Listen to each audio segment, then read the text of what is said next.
Muy buenas tardes. Gracias por la asistencia a este evento que organizamos la Facultad de Economía y Negocios y el Gobierno Corporativo Mercado de Capitales de la Facultad, por expandir un poco los conocimientos y la amplitud de eventos que nos ha ido ocurriendo en este proceso. Tenemos 3 panelistas invitados que presentará posteriormente el señor decano, don José de Gregorio, y darle bienvenida a ustedes y contarles que estamos iniciando la actividad del gobierno corporativo. Estamos a cargo, junto con Dieter Lineberg, de administrar y gestionar básicamente actividades que tengan que ver regulaciones con mercado de capitales, temas de ESG, de Environment, Social and Governance, gobierno corporativo, que estamos trabajando en esos temas, ya tenemos un par de actividades que desarrollar, a través de charlas, que fue parte de lo que estamos haciendo hoy día, ¿cierto? Seminarios que vamos a hacer a continuación sobre alta dirección, ¿cierto? Los temas de género también que vamos a abordar, ¿ya? Y por eso voy a querer con ustedes contar más adelante con su asistencia en este proceso del Centro del Gobierno Corporativo de ESG de la Universidad de Chile. Dejo con ustedes a don José de Gregorio, quien hará presentación de los expositores, ¿cierto?, sobre el tema del rol del Estado y la empresa en post-pandemia. Don José. Hola, mucho gusto. Es un gusto para mí poder moderar este panel con 3 excelentes expositores que sé que los vamos a aprovechar mucho sobre el rol de la empresa y el Estado en la post-pandemia, organizado por el Observatorio de Gobiernos Corporativos y Mercado de Capitales de nuestra facultad. Así que me siento muy contento de poder moderar esto, pero obviamente como tengo el monopolio de la palabra ahora, voy a aprovechar sí también de invitarlos a colaborar en una campaña que estamos haciendo en la facultad para nuestros estudiantes que están con problemas. Muchos de la familia de nuestros estudiantes, como también muchos chilenos, lo están pasando mal, están con problemas económicos y nosotros estamos haciendo una campaña para nuestros exalumnos, para nuestros profesores y también para nuestros amigos, para recolectar fondos e ir en ayuda de ellos, desde la facultad. Así que los invito a que muy fácil entran a la página de la facultad, fem.chile.cl, y ahí van a encontrar fácilmente cómo poder hacer sus ayudas. Así que, para comenzar, voy a presentar a alguien que no requiere mucha presentación, nuestra ministra del Trabajo, María José Saldívar. Quiero agradecerle de manera muy especial porque las autoridades en estas semanas, en estos meses, han estado bastante sobrecargados, para usar una palabra suave, de trabajo, y poder acompañarnos en esta discusión y en estas presentaciones, obviamente es un honor para nosotros, pero también tenemos que agradecerle. Ella es abogada de la Universidad de la Competencia, pero muy buena abogada igual. Fue superintendente de Seguridad Social, fue también subsecretaria de Previsión Social y hoy día le corresponde ocupar el cargo de ministra. Así que bienvenida, muchas gracias y voy a dejar con usted a la ministra María José Saldívar. Bueno, un millón de gracias por esa presentación. Efectivamente, yo estudié en la competencia porque cuando yo entré a la universidad uno no podía hacer carreras paralelas a la Universidad de Chile, oportunidad que sí me da la Universidad Católica, y yo con mucho orgullo puedo decirles que no solo soy abogada de la Universidad Católica, sino que yo además soy licenciada en Historia de la Universidad Católica, carrera que puedo estudiar en paralelo gracias a esa posibilidad que se me dio en este minuto. Y lo que yo creo de verdad que ha sido una diferencia en la forma en la cual yo enfrento ciertas cosas. Esta mirada histórica, una mirada más analítica y una mirada que hoy en día se necesita mucho de cara a lo que estamos viviendo. Y bueno, les voy a compartir una presentación que espero nos sirva para la conversación. Y que básicamente lo que plantea o lo que yo busco es mostrarles cuál es el rol del Estado o el rol que estamos cumpliendo hoy día como Estado para enfrentar la pandemia del COVID-19, porque entendiendo cuál es el rol que uno está cumpliendo hoy en día, yo creo que lo mismo pasa con los empresarios, uno también se puede proyectar para ver cuál va a ser el rol que se debe cumplir en la post-pandemia. Porque la verdad que según cómo hagamos las cosas hoy día en la contingencia, nos va a servir para determinar en gran medida qué es lo que tenemos que hacer después. Hay tareas que tenemos que comenzar a hacerlas inmediatamente. Y en ese sentido, yo creo que es muy relevante entender que los roles que debe cumplir el Estado durante esta crisis son más de uno. Y tenemos que hacernos cargo de cada uno de ellos. Y yo acá identifico 3, podríamos encontrar otros más, pero creo que son importantes para poder comenzar con esta discusión. Hay un rol que es el sanitario, que es el primero y que es primordial. Hay un rol que es económico y hay un rol que es fundamental y que es donde a mí como representante y como la autoridad del Ministerio del Trabajo me ha tocado trabajar más, y que es el rol de protección social. En cuanto al rol sanitario, tenemos una serie de medidas que se han tomado durante este tiempo, que se nos olvidan, algunas de ellas, pero que dicen relación con el establecimiento de cuarentena y controles sanitarios, el establecimiento de un estado de excepción constitucional que vimos que el día de ayer se prorroga por un periodo de 90 días más. Bueno, entonces voy a retomar la presentación que estaba haciendo, está recién en la segunda lámina, por lo tanto no hay mucho anterior a esto. Y es relevar que el Estado cumple una serie de roles. Y dentro de estos roles, durante la crisis, que son fundamentales, uno es el rol sanitario. Y hay una serie de medidas que se han tomado durante estos ya 3 meses que han sido muy importantes y que se nos pueden olvidar, y es bueno recordarlas. Todo lo que dice relación con las cuarentenas y los controles sanitarios, con el estado de excepción constitucional que se acaba de renovar, pero que se decreta el día 18 de marzo, con los toques de queda, los controles de frontera, que fue prácticamente en los primeros días de marzo, cuando se tienen los primeros casos, que se decreta el cierre de la frontera, el tema de las cárceles. Acuérdense que hubo toda una polémica de cómo poder evitar que en estos lugares en los cuales hay tanta gente hacinada en un mismo lugar, se pudiesen tomar medidas para proteger a ciertas personas que estaban en situación de riesgo y que tenían baja peligrosidad, lo que dice relación con hacerse cargo de la salud mental. Muchos de nosotros que ya llevamos muchos días y muchas semanas en cuarentena, hemos evidenciado como personas que están solas en sus casas o personas que no tienen la posibilidad de salir, están experimentando una situación de salud mental muy compleja, asociada obviamente a toda la inquietud de lo que se está viviendo en esta materia. La campaña de vacunación contra la influenza, que fue muy masiva y que este año cifras récord de personas que se vacunaron y que nos ha permitido tener absolutamente al margen un virus tan complicado como es el de la influenza, que mezclado con el del coronavirus podría ser absolutamente catastrófico, así como la creación de las residencias sanitarias para aislar a las personas que, estando positivas, están sin un problema más complejo en materia de salud, la habilitación de nuevas camas críticas, el tema de los ventiladores. Por lo tanto, en materia sanitaria hay un sinnúmero de medidas que se han ido tomando y que se han ido reforzando y que se deben seguir implementando. Luego, en materia económica, que es el segundo punto, a ver aquí, en materia económica, que es el segundo gran aspecto que el Estado debe hacerse cargo, nosotros tenemos que recordar que ya van 3 anuncios de planes fiscales muy importantes. Un primer plan que fue el día 19 de marzo, que involucraba 11.750 millones de dólares y que fue un plan que fue muy oportuno, muy inmediato y que fue muy bien recibido por las personas en estos primeros días de la crisis que estábamos viviendo, y que básicamente contemplaba recursos para fortalecer el seguro de cesantía, ¿no es cierto? Y aquí vamos a hablar después, más adelante, de la Ley de Protección al Empleo, así como una serie de exenciones tributarias y de apoyo a las personas que eran bien significativas y que significaron una ayuda muy concreta en los primeros días de marzo.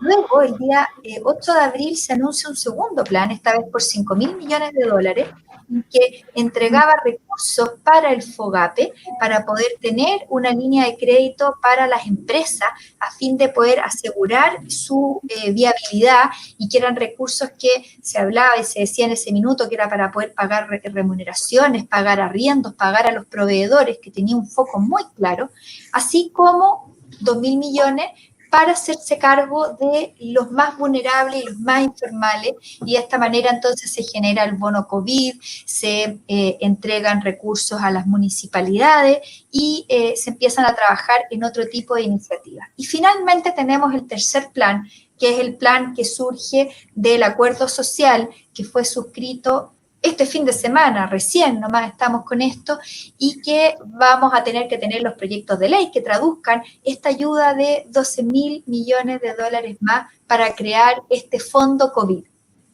Por lo tanto, en materia económica tenemos una fuerte cantidad de recursos que el Estado ha estado poniendo a disposición para poder enfrentar de mejor manera la crisis. Y luego, dentro de estas ayudas económicas, hay una especial atención a lo que son las pymes, y por eso las podemos nosotros identificar. Hay proyectos que buscaban, por ejemplo, acelerar los pagos a los proveedores del Estado, medidas de flexibilidad tributaria, entregar nuevo aporte al Banco del Estado para poder entregar crédito y buscar mecanismos pensados justamente en las pymes para poder ayudar a que estas empresas que no necesariamente tienen tantas espaldas pudiesen sortear esta enorme crisis que en el mes de marzo no visualizábamos que iba a llegar a la profundidad de la situación social, económica y laboral que estamos viviendo en estos días, pero que teníamos identificado que estas empresas y estas pequeñas empresas iban a ser las que más iban a sufrir esta crisis. Y finalmente tenemos un tercer grupo o una tercera etapa de ayuda que se suma a la sanitaria, que se suma a la económica y que dice relación con entregar una red de protección social. Esto acá obviamente que está alimentado por los recursos que se han disponibilizado en esta parte que es la estructura económica, pero que tienen una mirada que es distinta y que una parte me ha tocado a mí como ministra del Trabajo liderar, pero que lo que busca en definitiva es entregarle protección a las familias de nuestro país. Y una protección que es muy concreta, que es la de la mantención de sus ingresos o aliviar los gastos que ellos tienen hoy en día en una situación de inseguridad y de no saber qué es lo que va a pasar al día siguiente.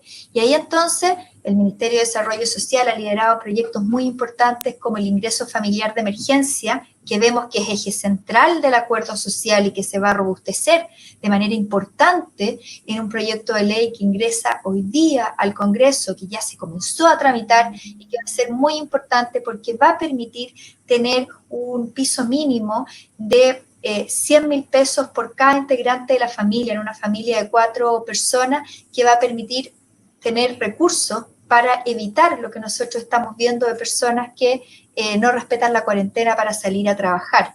El ingreso mínimo garantizado, que era una ley que ya venía con una tramitación antes, pero que lo que plantea es que ninguna persona en nuestro país, ningún trabajador formal va a tener un ingreso líquido que vaya a percibir que sea inferior a los 300.000 pesos, y esta ley del ingreso mínimo garantizado quedó también resguardada en la Ley de Protección al Empleo para evitar que estos subsidios que eventualmente podía estar recibiendo este trabajador dejaran de percibirse porque su empleador tuviese que acogerse a la Ley de Protección al Empleo. Y el bono COVID que se entregó dentro de los primeros días, que implicaba 50.000 pesos por grupo familiar. Habían otras medidas como la de entregar condonaciones en los pagos de las deudas de las cuentas de luz o de cuentas de agua al 40% más vulnerable, así como exenciones y rebajas en las contribuciones para los adultos mayores y la posibilidad de postergar, por ejemplo, el pago de la primera cuota de contribuciones para los próximos meses, para aquellos inmuebles que tenían un valor que no era superior a los 130 millones de pesos, y el plan solidario de conectividad, que implicaba la posibilidad a los hogares más vulnerables de nuestro país, del 40% más pobres, que pudiesen acceder a esta conectividad por 60 días a partir del día 1 de abril. Y en cuanto al Ministerio del Trabajo, esta red de protección social se ha ido construyendo en base a 2 leyes que ya están aprobadas, que son la Ley de Trabajo a Distancia y Teletrabajo, la Ley de Protección al Empleo, un proyecto de ley que se está tramitando y que vimos que hoy día afortunadamente ya pasó su segundo trámite constitucional y vuelve al Senado, que es un proyecto de ley que lo que busca es darle protección a los trabajadores independientes que emiten boletas de honorario, y una serie de otras iniciativas que lo que han buscado es entregar oportunidades reales de trabajo para aquellas personas que se encuentran desempleadas, pero además oportunidades reales de capacitación gratuitas y en línea para que todos aquellos quienes se encuentran desempleados o están en suspensión de sus contratos de trabajo puedan perfeccionarse y puedan adquirir nuevas competencias que les permitan enfrentar de mejor manera esta etapa que es la post-pandemia que nosotros ya hemos hablado. Básicamente, las dos leyes que nosotros tenemos hoy en día vigentes y que nos han entregado herramientas importantes es la ley de teletrabajo y la ley de protección al empleo. Una aprobada el día 1 de abril y la otra aprobada el día 6 de abril, o sea, muy al inicio de lo que fue esta crisis. Teletrabajo, bueno, teletrabajo fue una ley que llevaba una larga tramitación en el Congreso y que la verdad que la fuerza de los hechos hizo que se aprobara, porque el día 18 de marzo, cuando se decreta el estado de emergencia, muchísimas personas comenzaron a hacer trabajo a distancia sin que estuviese regulado. Y era muy importante tener una regulación para justamente proteger los derechos de los trabajadores y establecer claramente cuáles eran sus obligaciones y cuáles eran los deberes del empleador. Esta ley, nosotros hemos visto que las personas comenzaron a trabajar a distancia de una manera bastante rudimentaria, sin todos los instrumentos. Se aprueba la ley ya con 15 días por lo menos de trabajo a distancia, pero esta ley, ¿qué es lo que es lo más importante que establece? Establece la formalización de este tipo de relación laboral, establece que siempre necesita el consentimiento del trabajador, y si es que yo paso de una condición de trabajo presencial a una de teletrabajo, puedo unilateralmente siempre volver a mi condición antigua, que es de cargo del empleador proveer todos los equipos, herramientas, incluyendo el internet, la luz, los insumos, y establecer la protección para todo lo que dice relación con seguridad y salud en el trabajo, pero por sobre todo algo que es bien relevante y que es el derecho a desconexión. Y esto quiere decir que el trabajador puede optar o por tomar su misma jornada que tenía en su lugar de trabajo, entra a una determinada hora y sale a otra, o puede tener una jornada absolutamente flexible en la que él regule sus horarios, pero que siempre él pueda tener un derecho de desconexión de 12 horas que le permita y le dé la posibilidad de no tener contacto con su empleador ni responder correo. Y esta es la gran innovación. Esto acá solamente lo tienen algunas legislaciones más avanzadas europeas y aquí nosotros estamos innovando. Claramente el teletrabajo llegó para quedarse. Las condiciones en las que las estamos realizando hoy día no son las óptimas, son con nuestros niños presentes en las casas, son con conexiones de internet que son compartidas por 2, 3, 4 o 5 integrantes, lo que hace que sea muchísimo más lento. En muchos casos tiene un espacio previamente habilitado, sino que fue lo que había y que durante estos meses se ha ido arreglando, pero que en el fondo ha sido bastante precario.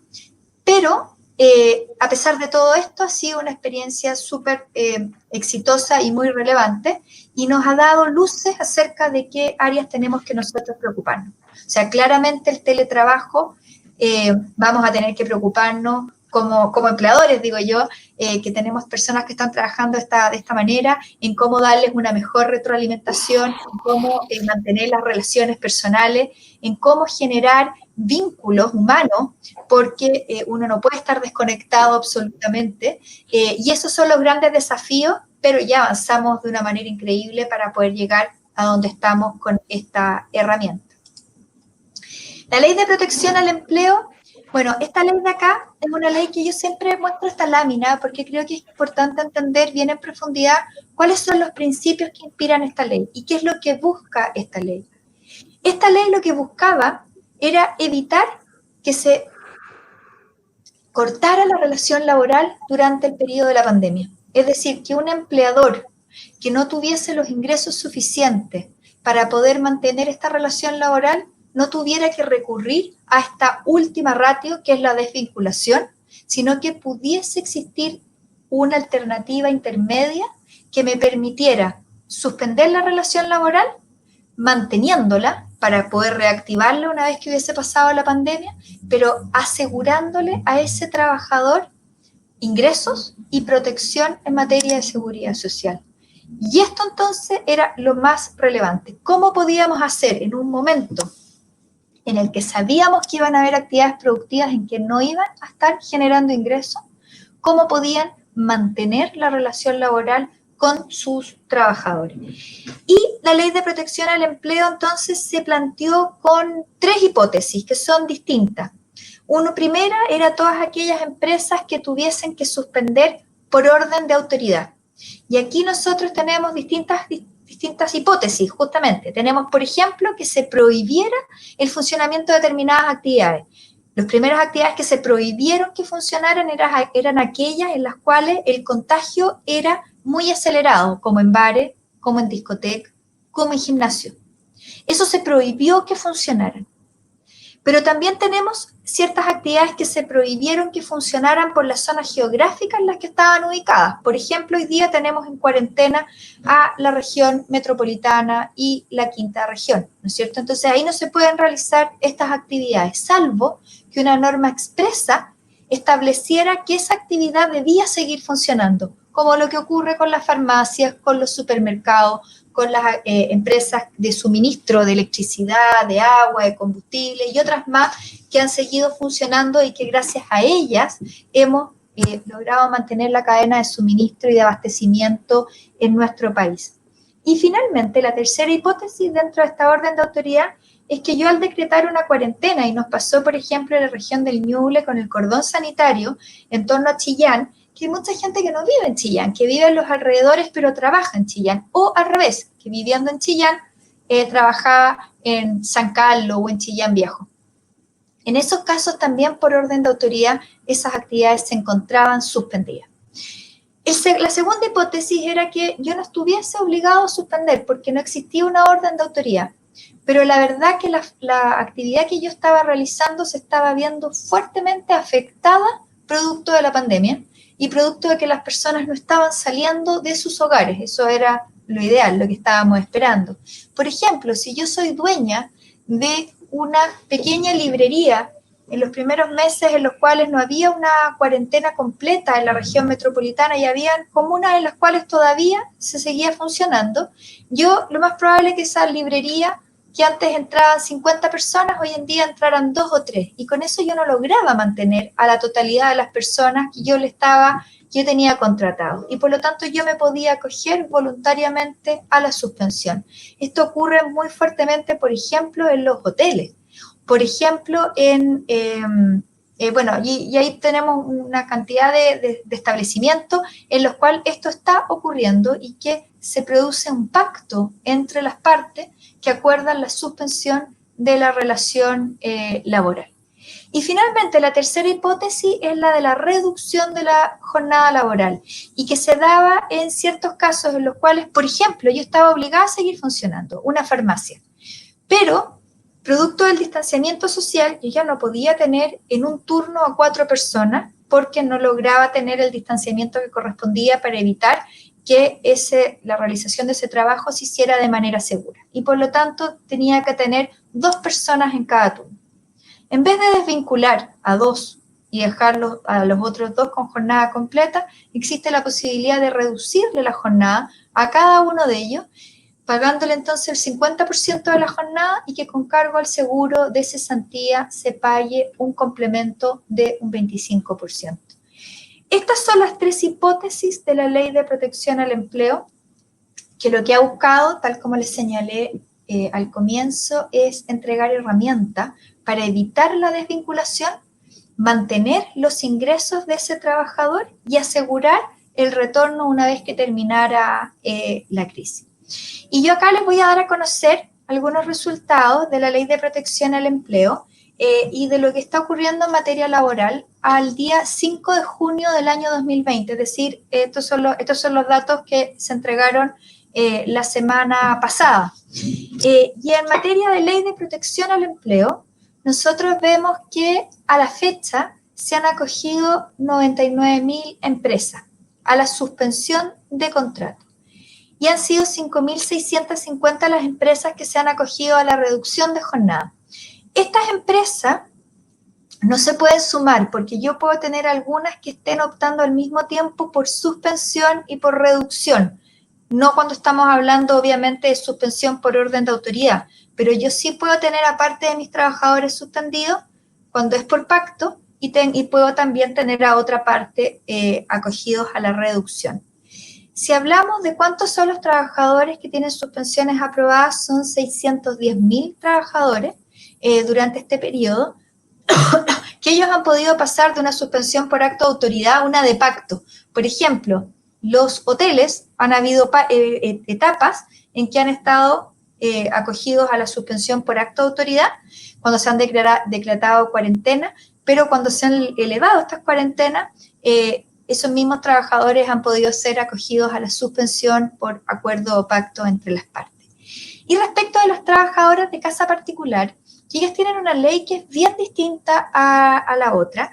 Ellos tienen una protección en materia de desempleo que es diferente. Todos los trabajadores dependientes del sector privado que están afiliados al seguro de cesantía se paga un 3% de cotización con cargo al empleador una parte, otra parte al empleador, y esto va al seguro de cesantía. En el caso de las trabajadoras de casa particular, ellas tienen una cotización que es del 411, que es exclusivamente de cargo del empleador y que genera una indemnización a todo evento que se administra en la misma AFP donde la trabajadora se encuentra afiliada. Esta indemnización a todo evento en su momento se hizo de esa forma, esto acá es una ley antigua, para que las trabajadoras de casa particular, cuando eran desvinculadas, pudiesen retirar la totalidad de sus ahorros de este fondo. Y con cargo a esta misma cuenta que tienen ellas, es que se están pagando de la misma manera que a los trabajadores dependientes del sector privado, estos giros que han permitido darle protección cuando han sido suspendidas. Y ahí tenemos entonces 11.166 trabajadoras de casa particular que han estado percibiendo estos giros, ya no de la administradora del fondo de cesantía, sino que de la AFP en la cual ella se encuentra afiliada. Los trabajadores con reducción de jornada son 33.000. Esto acá es bien importante también para dimensionar los órdenes de magnitud, que la Ley de Protección al Empleo que entra en vigencia el día 6 de abril, lo que decía en relación con las suspensiones de la relación laboral entró en vigencia inmediatamente. No así las reducciones, que tuvo una vigencia diferida y comenzó a ser efectivo a partir del 1 de mayo. Por lo tanto, tenemos un mes entero menos en reducción de jornada. Y solo para que ustedes vean más o menos cómo va el dinamismo de la incorporación de nuevos trabajadores, tenemos que la semana entre el 1 y el 5 de junio fueron 25.000 trabajadores los nuevos que se incorporaron a la Ley de Protección al Empleo. Claramente las primeras semanas fueron las que más intensivamente se incorporaron empresas y trabajadores. Ahora, si hacemos un análisis respecto del tamaño de las empresas que se han acogido a la Ley de Protección al Empleo, mayoritariamente son empresas micro y pequeñas. Tenemos que solamente un 1,2% responden a empresas grandes, pero claramente si nosotros hacemos un análisis por número de trabajadores, teniendo presente que la mayor cantidad de trabajadores están en las empresas grandes, esto se revierte, ¿no es cierto? Entonces tenemos que el 30,7% de los trabajadores acogidos a la ley de suspensión de su relación laboral pertenecen a empresas grandes versus el 27% de las micro y de las pequeñas empresas.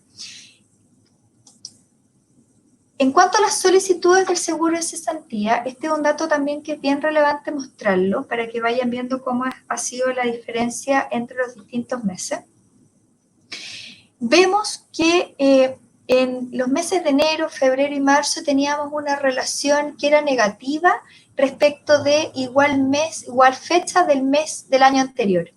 Y esto era porque una persona que quedaba desvinculada o bien encontraba rápidamente un nuevo trabajo o tenía la perspectiva de que lo iba a hacer en el corto tiempo y su mes de aviso o la indemnización que había recibido por parte del empleador le alcanzaba para cubrir esos meses y por lo tanto no tenía la necesidad de recurrir al seguro de cesantía. Y esto cambia en el mes de abril y en el mes de mayo y es un dato que es muy preocupante porque personas que están desempleadas entonces ya saben que no van a encontrar trabajo y recurren al seguro de cesantía. No obstante, en el mes de junio esto vuelve a decaer. Y aquí yo les quiero adelantar que esto está fuertemente influenciado por la Ley de Protección al Empleo. No tengo el dato en una lámina acá porque lo recibí recién, pero para que se hagan más o menos una idea, en el mes de marzo se emitieron cerca de 300.000 cartas de término de relación laboral. Era un porcentaje altísimo en comparación con el mismo mes de marzo del año anterior. En el mes de abril, este número cae a 240.000 cartas de despido, por lo tanto, vemos ya una fuerte influencia de la Ley de Protección al Empleo que comienza a estar vigente el día 6 de abril. Pero las cartas relativas al mes de mayo, que es información que hoy día publica la Dirección del Trabajo, caen a un 50% de lo del mes de marzo. Es decir, si en el mes de marzo fueron 300.000, en el mes de mayo, que es la información que se publica hoy día, 15 de junio, llega a aproximadamente 150.000 cartas de despido. Es decir, tenemos una gran variación y que claramente se ve reflejado en los efectos que ha tenido la Ley de Protección al Empleo en nuestro país. Y aquí les quiero mostrar este gráfico que es muy claro en este sentido. En el eje vertical, nosotros vemos, esto acá se hizo abril, están los datos un poco atrasados, pero yo creo que es muy importante tenerlo presente. Vemos la variación de cartas de despido del mes de abril al mes de marzo. Es decir, si yo voy hacia arriba es que hay una variación que es positiva y si yo voy hacia abajo es que hay una menor cantidad de cartas de despido entre el mes de abril y el mes de marzo. Y en el eje horizontal yo veo la cantidad de trabajadores con contrato suspendido. Y entonces este gráfico lo que me está demostrando que hay ciertas actividades como suministro de agua, como electricidad, como minería, que no han tenido una variación respecto del número de cartas de despido. Se mantienen absolutamente estables, ¿no es cierto?, en el cero. Y que han acogido en menor medida a sus trabajadores a la Ley de Protección al Empleo.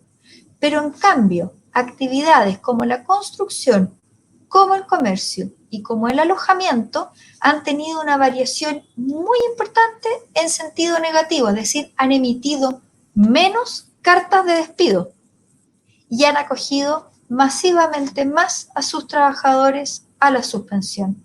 Este gráfico nos muestra lo que ha significado la Ley de Protección al Empleo para lo que dice relación con nuestros índices de desempleo. De qué manera esta ley ha evitado que tuviésemos un número importante de mayores personas en situación de cesantía hoy día en nuestro país. Y los datos que les acabo de dar de una disminución de un 50% de las cartas de despido solamente confirman eso. Si nosotros hacemos un análisis respecto de las actividades por rama, por actividad económica que se han acogido sustantivamente más a la Ley de Protección al Empleo, son claramente las que se han visto más afectadas por la pandemia y que dicen relación con el comercio, con las actividades de alojamiento y servicios de comida y la construcción. En cambio, si nosotros vemos las actividades que no se han visto prácticamente afectadas por la pandemia, son las mismas que no se han acogido a la Ley de Protección al Empleo, porque están manteniendo exactamente sus mismos ingresos y su misma actividad. Y aquí estamos hablando, por ejemplo, de la actividad de la minería, del sistema de agua, del suministro de electricidad, de la administración pública, que no ha tenido ningún tipo de influencia. Y finalmente, y con esto cierro, porque la idea no era aburrirlos con esta presentación, sino que entregarles datos de lo que estamos haciendo. Vemos que dentro, por ejemplo, de la actividad de alojamiento y servicios de comida, claramente es la actividad de restaurantes la que está mayoritariamente afectada por la crisis, un 84,5%. Lo mismo en el comercio al por mayor y al por menor es el comercio al por menor, con un 58,5%. Y en la construcción tenemos un especial énfasis en lo que son las actividades especializadas de la construcción. Ahora, la actividad de construcción es una actividad que es bien compleja porque al mismo tiempo que se ha visto muy afectada por la pandemia y se ha acogido mayoritariamente a la suspensión, también hemos mantenido la tendencia a estar emitiendo una enorme cantidad de cartas de despido. Y por lo tanto es una actividad que ha estado muy golpeada y que lo más probable es que esté viendo la situación muy difícil de cómo va a seguir hacia adelante. Yo finalmente quiero complementar esto comentándoles que como Ministerio del Trabajo, el foco que nosotros tenemos hoy día no solamente es ir visualizando cuáles son los efectos de la pandemia y entregarles números a ustedes, sino que fortalecer la ley de protección al empleo, que creemos que ha sido una herramienta muy eficaz para evitar mayores índices de cesantía, pero estamos absolutamente claros con que hay que fortalecerla, mejorando los giros que pueden acceder los trabajadores y también permitiendo que trabajadores que están hoy en día desempleados puedan acceder con requisitos más flexibles al seguro de cesantía. Pero estamos trabajando en proveer nuevas fuentes de trabajo y ayer entonces dimos a conocer una feria que está centrada en la macrozona central, que es la zona que ha estado más afectada por la pandemia, en la cual se disponibilizaron 16.000 nuevos puestos de trabajo y también en lo que dice relación con la capacitación. Nosotros estamos usando toda la plataforma del CENSE para entregar capacitación a los trabajadores que se encuentran desempleados o que se encuentran hoy en día suspendidos. Celebramos un convenio con Coursera, en el cual tenemos 50.000 licencias disponibles, de las cuales ya la mitad han sido utilizadas y que permite que los trabajadores de Chile puedan acceder a las mejores universidades del mundo, estamos hablando de Yale, Princeton, Columbia, para que puedan acceder a cursos realmente de calidad sin tener que tener conocimientos previos ni títulos validantes, solamente tener 18 años y un RUT y puedan acceder a todos estos cursos, así como también nosotros estamos buscando mecanismos para poder seguir fortaleciendo. Y aquí lo que van a hacer los subsidios para la contratación en esta nueva etapa van a ser muy importantes y yo agradezco mucho que tanto esas medidas como las de buscar en este periodo de crisis mayor flexibilidad para poder hacernos cargo de la relación laboral vayan a ser tan importantes en una segunda etapa que lo que necesitamos es de reconstrucción y de reactivación de la economía. Muchas gracias. Muchas gracias, ministra. Muy informativo y muy interesante. A continuación, voy a dejar con usted a Álvaro Clark. Álvaro Clark sí es exalumno de nuestra facultad, ¿cierto? Actualmente es presidente de ICR, una clasificadora de riesgo. Fue subsecretario de Hacienda, posteriormente asumió como superintendente de Valores y Seguro. Ha trabajado en el Centro de Estudios de Desarrollo. Fue durante 5 años asesor del Ministerio de Hacienda en materia de privatizaciones, mercado de capitales, pensiones y seguros, época en la cual teníamos oficina al lado durante un par de ese tiempo. También ha sido director de empresa, ha trabajado como consultor del Banco Interamericano de Desarrollo, Banco Mundial, OSD y diversos gobiernos latinoamericanos. Así que un honor para nosotros, un gusto tenerlo. Álvaro, por favor, adelante. Muchas gracias. Muchas gracias.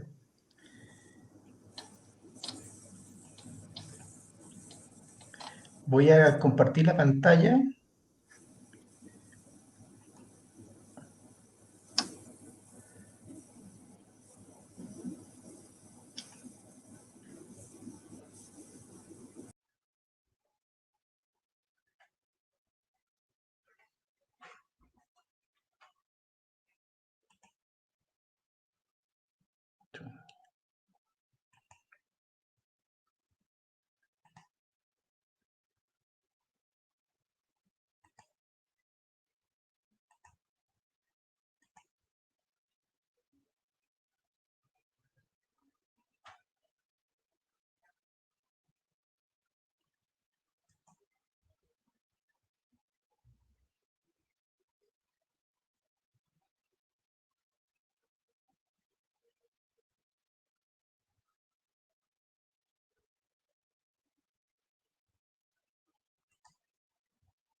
Bien, muchas gracias por la invitación a exponer este seminario, muchas gracias, decano, por la presentación.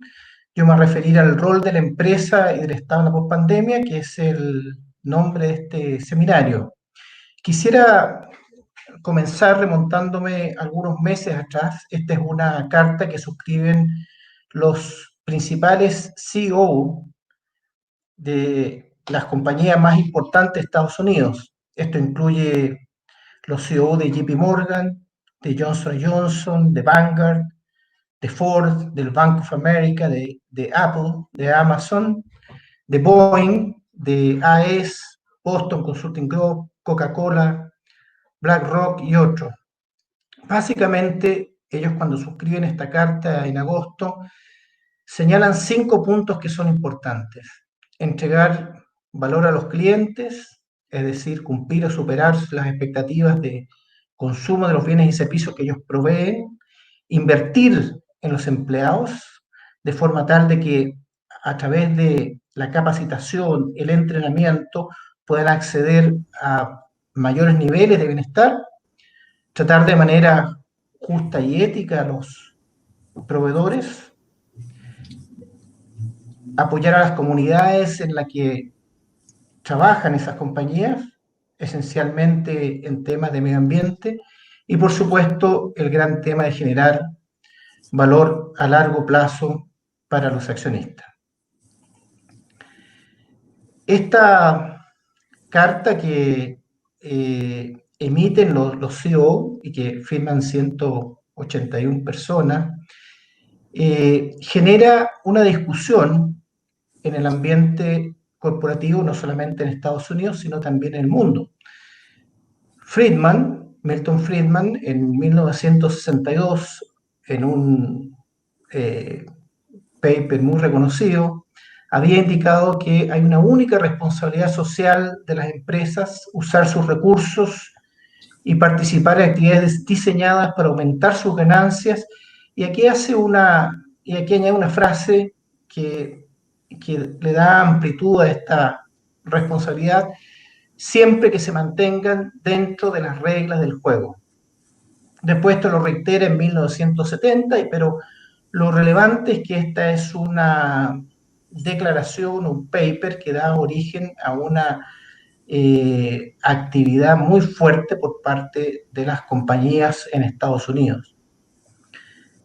Posteriormente, o mejor dicho, recientemente, Hart y Zingales argumentan que las externalidades que las empresas imponen a la sociedad a veces son imposibles de mitigar para los accionistas como individuos, particularmente si el sistema político y legal es una barrera para el cambio, pero pueden ejercer sus derechos como propietarios para influir en las empresas. Por lo tanto, las empresas pueden tener propósitos, pero los propietarios deben proporcionarlos, no los gerentes o los altos ejecutivos. Hart y Zingales se muestran a favor de que las empresas tengan propósitos especiales. Recientemente, en marzo de este año, Raghuram Rajan publica un libro que se llama El tercer pilar, cómo los mercados y el Estado van dejando a la comunidad detrás. Y él señala que la forma de lidiar con este impacto diferenciado de la tecnología y la globalización que hemos tenido en los últimos años en las comunidades dentro de un país es comenzar a nivelar, es mejorar el nivel de la comunidad misma, de forma tal de reparar nuestras comunidades. Este es un punto bien importante porque él establece que son las comunidades las que preparan a las personas para relacionarse con los mercados, son las comunidades las que acogen a las personas cuando estas personas dejan de participar en el mercado, por ejemplo, cuando han perdido su puesto de trabajo o cuando han jubilado. Entonces, y por lo tanto, hay que pensar en esta trilogía donde se incluye la comunidad, fortalecerla, el mercado y el Estado, donde cada uno de ellos juega un rol articulador y se relacionan en el día a día. Hace poco el The Economist sacó también una publicación a raíz de esta carta que comentábamos inicialmente de los CEO, y me llamó mucho la atención una frase que dice: los jóvenes quieren trabajar para empresas que adopten una postura sobre cuestiones morales y políticas. Esperan trabajar en un lugar que refleje sus valores.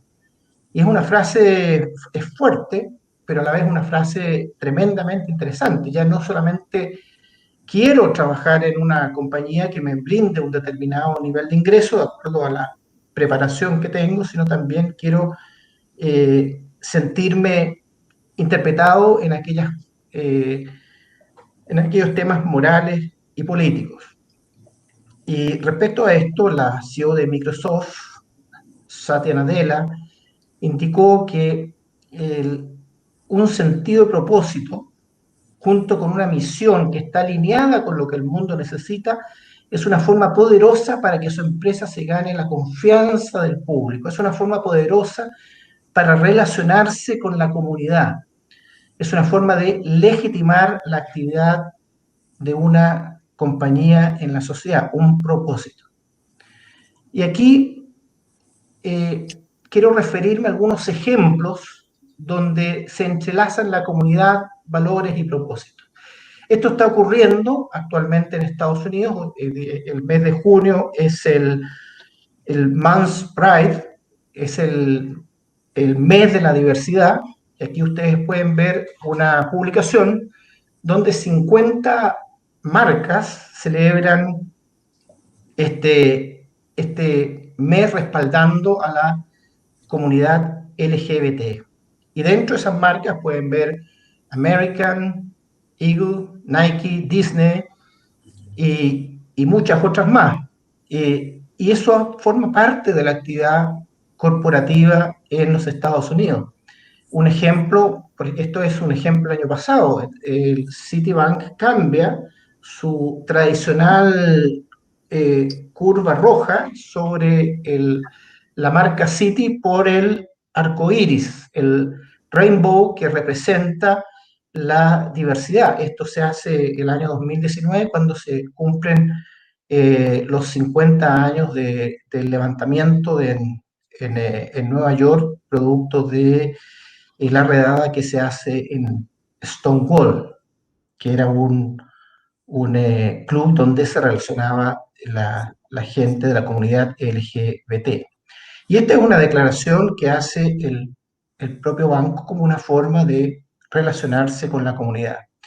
Y esto se refiere al actual mes, ¿no es cierto? Esto es 2020, esto es el Moody's, que también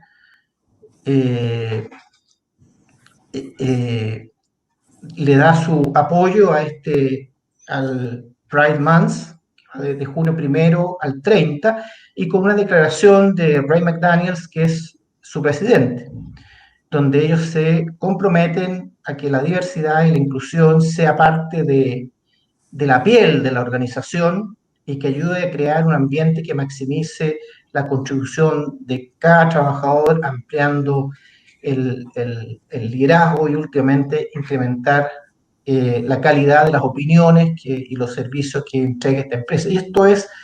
Y si uno entra en detalle cuando se mete a estas compañías y las analiza, uno puede verificar de que hay un conjunto de políticas que respaldan todas estas declaraciones que se hacen al público y que van tejiendo una relación con sentido con la comunidad. Ya no es solamente maximizar la última línea, sino establecer una relación de largo plazo. Eso mismo ocurre hoy día también, después de los sucesos de Minneapolis y la muerte de George Floyd. Esto que ustedes pueden leer, Black Lives Matter, eso lo encuentran en Amazon cada vez que quieran ir a comprar. Aparece inmediatamente esta declaración y sella un compromiso de esa compañía con la comunidad afroamericana en Estados Unidos. Y lo mismo, por supuesto, otras compañías. Aquí está el caso del Citi, JP Morgan, Netflix, en fin, que hacen exactamente lo mismo, hacen una declaración explícita respecto a una situación que enmarca valores sociales y toman una posición. Lo mismo respecto a temas más de largo plazo, como es el cambio climático. Trump retira a Estados Unidos de los acuerdos de París el año 2017 y ustedes pueden ver aquí las declaraciones que escriben en Twitter líderes empresariales en Estados Unidos, líderes corporativos como Elon Musk, ¿no es cierto?, Tesla, Tim Cook de Apple, Jeff Immelt, él es de General Electric, en fin. Claramente las compañías van tomando posición sobre aquellos temas que normalmente se conversan y son parte de hacer dentro del marco y son parte de hacer un mundo mejor. Esta es una encuesta que lleva a cabo Deloitte y donde básicamente pregunta por qué factores podrían ser usados para medir el éxito cuando se evalúa el desempeño anual de una compañía. Entonces, y ahí ustedes pueden ver el factor que más se menciona, o se menciona en primer lugar, es el impacto social de la diversidad, la inequidad, medio ambiente, la satisfacción del consumidor, la satisfacción de los empleados que trabajan para esa compañía, el desempeño financiero, que tiene que ver con los ingresos y las utilidades, en cuarto lugar, y el cumplimiento regulatorio, que por cierto es un tema también relevante. Son todos temas importantes, pero que de alguna manera, al ser una encuesta, reflejan la forma en que se está mirando una compañía. También en Chile hemos podido apreciar un compromiso fuerte por parte del mundo empresarial o el mundo corporativo en relación al tema que hoy día nos tiene tan ocupados, que es el coronavirus.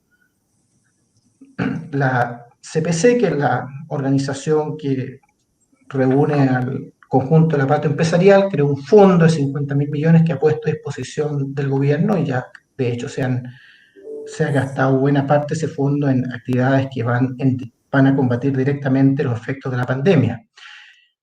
Y otro actor que ha sido tremendamente, yo diría, relevado en estos últimos tiempos ha sido el Estado. El Estado sí importa. ¿Cuántas veces hemos escuchado nosotros que el Estado recauda impuestos, los gasta, y que ojalá fuera tan chico como sea posible y ejerciera un rol a veces mínimo? Sin embargo, frente a una pandemia como esta, cuyo riesgo no puede tomar el mercado, porque es imposible, es un riesgo que es global y sistémico, entonces no puede tomar ese riesgo. Y el único agente que puede llevar sobre sus espaldas ese riesgo es el Estado. Entonces ha sido el Estado el que ha creado estas líneas de crédito COVID-19, ha sido el Estado el que ha tenido que entregar garantías, ha sido el Estado al que han recurrido muchos agentes con el fin de respaldar a aquellas compañías que siendo o habiendo tenido un performance o un desempeño relativamente bueno en el pasado, sin embargo, a raíz de las propias políticas públicas en que ha tenido que incurrir el mundo, sus ingresos han decaído sustancialmente. Y por lo tanto es el Estado otra vez el que tiene que salir a respaldarla. Esta crisis va a relevar el rol del Estado en el futuro, porque ha quedado de manera tal vez extremadamente elocuente que sí importa y que es necesario para enfrentar aquellos riesgos que el mercado o las empresas no van a poder asumir por sí solos. Entonces, temas para este debate post pandemia. Y aquí vuelvo a la carta original de los CEO, donde cuestionan que la única función de las compañías sea maximizar ingresos.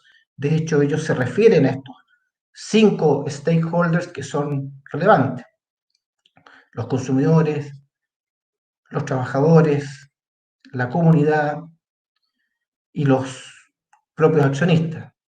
Entonces, del momento en que las empresas operan insertas en una comunidad, el propósito principal de maximizar el interés de los accionistas, que no es clara su definición, no siempre esa palabra interés tiene que coincidir con maximizar la última línea.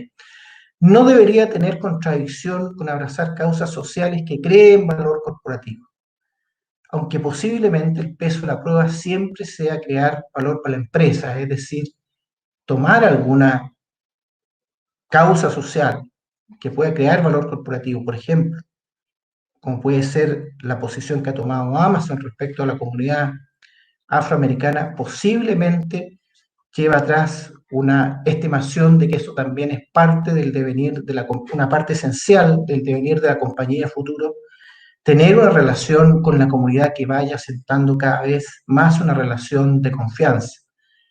Esta maximización de interés de los accionistas siempre debe entenderse en el largo plazo.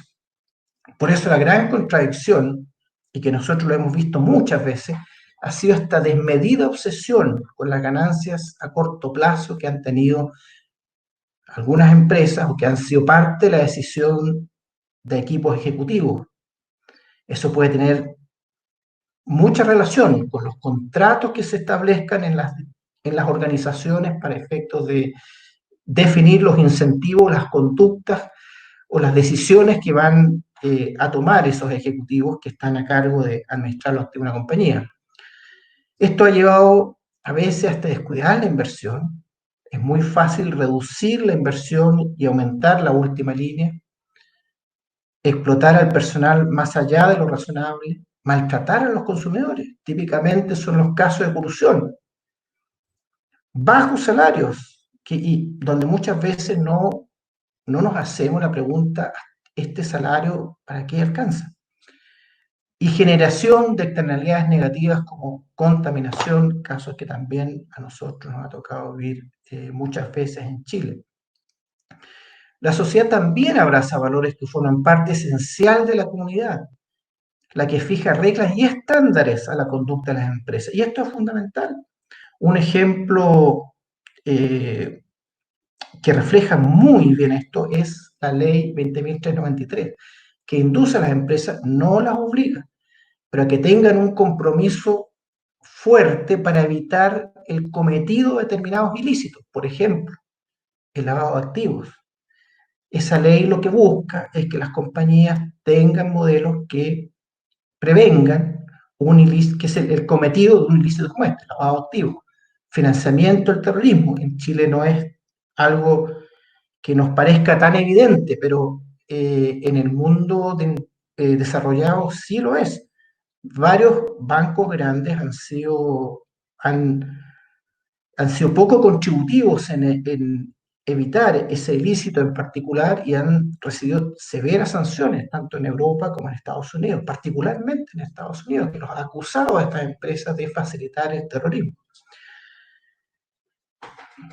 Cohecho. Chile, al entrar a la OECD, también suscribió una serie de compromisos, y algunos de esos se reflejan en la ley 20.393. En el pasado, muchas veces los mercados no funcionaban adecuadamente. Se hacían grandes licitaciones, en el pasado con mayor frecuencia. Se hacían grandes licitaciones y no era una variable de mercado la que finalmente determinaba el ganador, sino eran actos de cohecho que se cometían para ganar un contrato en específico. Y eso tiene un costo social enorme para la entidad, la organización que lleva a cabo la licitación, o muchas veces son contratos de grandes obras públicas y por lo tanto son los habitantes, los ciudadanos o los consumidores de un país que tienen que pagar estos costos. Y de esta perspectiva, la empresa se compromete con estos valores que para la sociedad son esenciales. Llevar a cabo adelante los negocios, pero no hay que lavar dinero, porque además perjudica el buen funcionamiento de los mercados. Nadie podría competir contra una institución financiera que se dedicara a dar activos. No hay que ganar contratos mediante el cometido de cohechos, sino hay que ganárselos limpiamente, de forma tal de que el mercado funcione. En fin, todos estos temas pueden internalizarse adecuadamente en la instancia más alta dirección, que por supuesto en las sociedades anónimas es el directorio. Todos estos temas son parte del funcionamiento interno de una compañía, se pueden testear, se pueden evaluar en los directorios, y esto es importante recalcarlo. Al final todas estas decisiones provienen de la alta dirección. Amazon no está en una campaña perdón, lo voy a decir de otra manera. Amazon está en una campaña de apoyar a la comunidad afroamericana porque es una decisión de la alta dirección de esa compañía, que es la que finalmente fija los grandes valores organizacionales y intenta permear a toda la organización. Y finalmente, algunos temas para debatir post pandemia. Soy convencido de que el Estado saldrá fortalecido en lo social y en lo político. Ha sido esencial para afrontar esta crisis. Va a ser esencial en el futuro para cautelar de que sus impactos sean menores. Este es un riesgo global. Por lo tanto, el mundo va a tener que discutir esto, como discute muchas cosas. Para lograr una regulación global relativamente homogénea en el ámbito financiero, entre otras cosas, está el Comité de Basilea.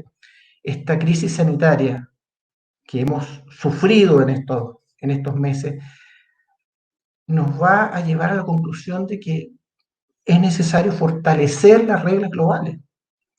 Y en el fortalecimiento de las reglas globales, para evitar su propagación o para tratarla de manera más eficiente en una futura pandemia, el rol de los estados va a ser fundamental. Son funciones que solamente pueden ejercer los estados.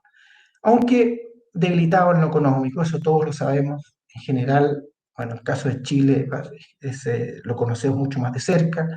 Va a haber mayor deuda, van a haber menores ingresos, en fin. Debilitado en lo económico, pero fortalecido en lo social y en lo político.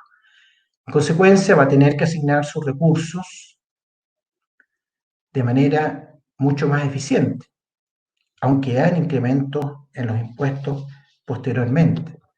Va a ser un Estado que va a tener menos recursos y por lo tanto los va a tener que, y probablemente más necesidades, y por lo tanto los va a tener que asignar de manera mucho más eficiente. Bueno, y para terminar, una reflexión: ¿cuál es el nuevo mínimo civilizatorio? Quien habla del mínimo civilizatorio, y ha sido citado varias veces además por el presidente Ricardo Lagos, es Norberto Bobbio, un filósofo italiano. Entonces dice, bueno, si en una comunidad, en algo, tenemos que ser todos iguales, en ese algo es lo que él llama el nuevo mínimo civilizatorio.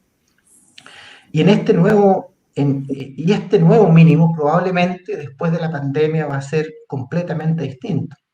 Y lo quiero ejemplificar simplemente con lo que hoy día está ocurriendo. Nos comunicamos por redes que nos permiten acceder unos a otros, de la forma en que esto está ocurriendo, en la forma en que están funcionando muchas empresas y en la forma en que muchos estudiantes están tratando de continuar sus estudios de educación básica, educación universitaria, en fin.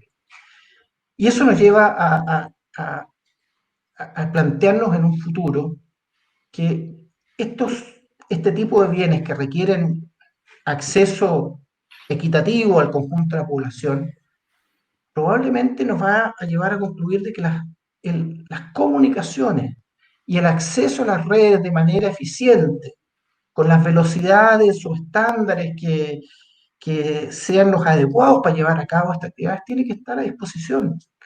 Y tiene que estar a disposición de toda la población. Y probablemente eso va a ser parte del nuevo mínimo civilizatorio que vamos a tener que discutir como país. Por cierto, que como consecuencia nos va a llevar también a ganar eficiencias en muchas actividades que se pueden llevar a cabo a través del adecuado uso de estas redes. A mí siempre se me viene a la cabeza el caso de Suecia, que implantó redes públicas desde hace ya mucho tiempo atrás, redes públicas de alta velocidad, porque vio esto como un elemento esencial de inclusión social y de eficiencia productiva. Bien, muchas gracias, les agradezco que me hayan escuchado y espero que vamos a tener una discusión más profunda después. Muchas gracias, Álvaro, muy interesante la reflexión. Ahora quiero dejar con todos nosotros Álvaro Jalaf.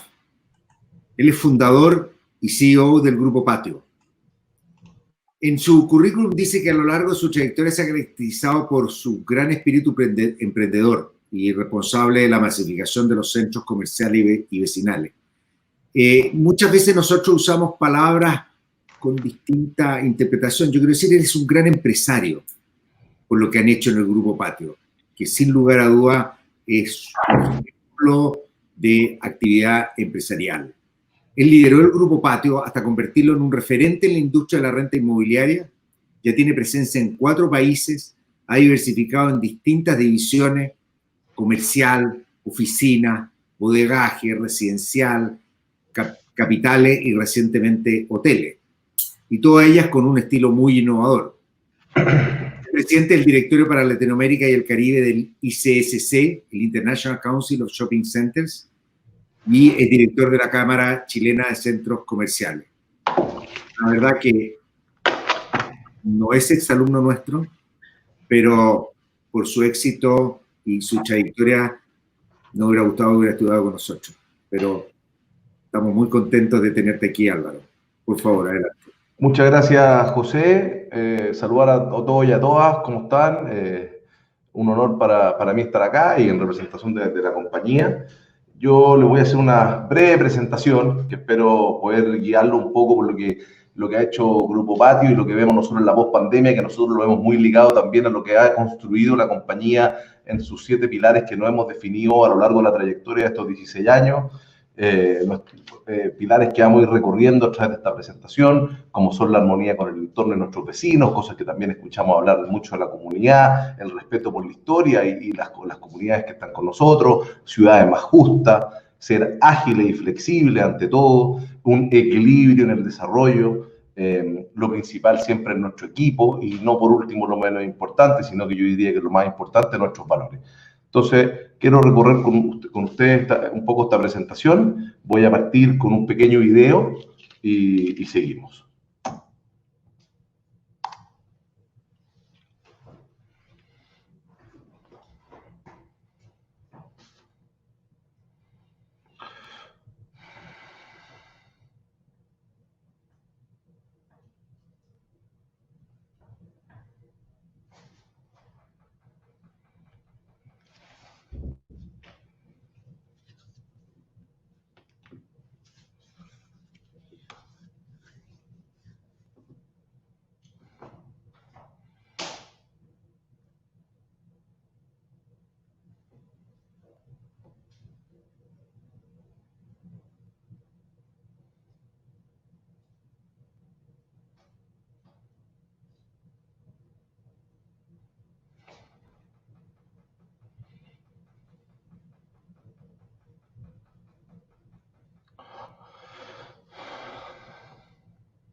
Bueno, este video refleja lo que hemos tratado de construir nosotros en esta compañía en estos 16 años. Y permítanme presentarme un poco. Nosotros podríamos decir que somos una compañía de renta inmobiliaria, que nos dedicamos a los centros comerciales, a los centros vecinales, a la industria, que nos dedicamos a las oficinas, que nos dedicamos a la multifamily. Pero la verdad es que somos mucho más que eso, porque en definitiva lo que nosotros hacemos es enriquecer hacer lugares donde las personas puedan vivirlo, hacer lugares que sean habitables, entregar esto a la ciudad. Y eso es algo y todo esto con una cultura, teniendo siempre a las personas en el centro. y eso es algo que lo vamos a ir viendo a lo largo de esta presentación y que yo creo que ha sido un pilar fundamental para poder afrontar esta pandemia y para poder vivir al futuro con la post-pandemia. Como nosotros creemos que esto por supuesto, hay que adaptarse, hemos tenido que tomar cambios, que es donde uno de nuestros valores es la flexibilidad, la agilidad, y ahí es donde también vamos aprendiendo cómo nos vamos adaptando, pero la cultura creemos que es algo que va a perdurar siempre en las compañías, y si ustedes me preguntan, yo creo que es el activo más importante que tiene una compañía.